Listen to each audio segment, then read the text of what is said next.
सावन में देवघर जेबै, कंधा पर कांवर लेबै। बोला बोला बाबा जटाधारी की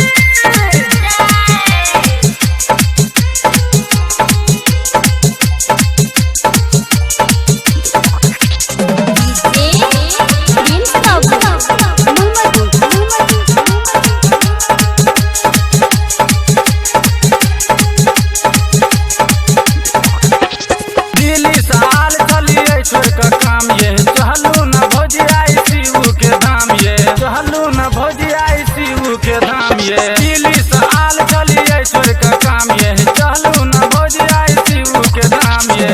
चल देव कंधवा पर कांवर लगा, बाबा पर जहला बोचा ढाक।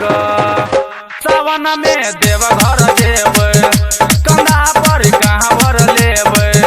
सावन में देवघर जेबै, कंधा पर कांवर लेबै।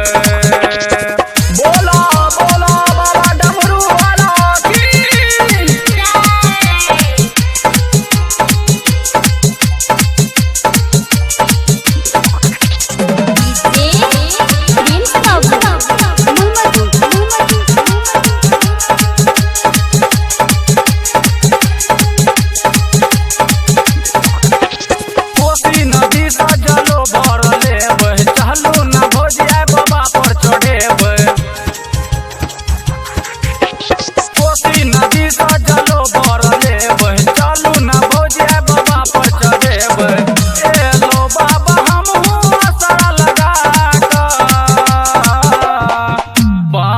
पर जलवा चढ़ाक।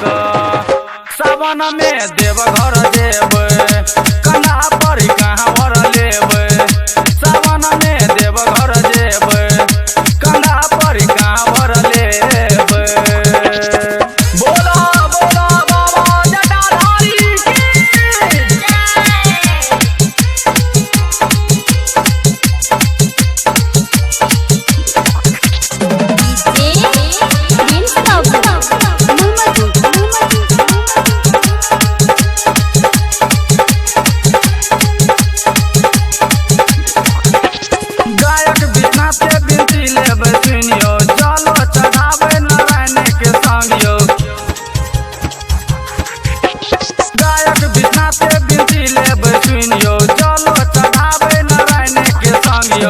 राइटर तो पे लिखाई बोलबमी कही का,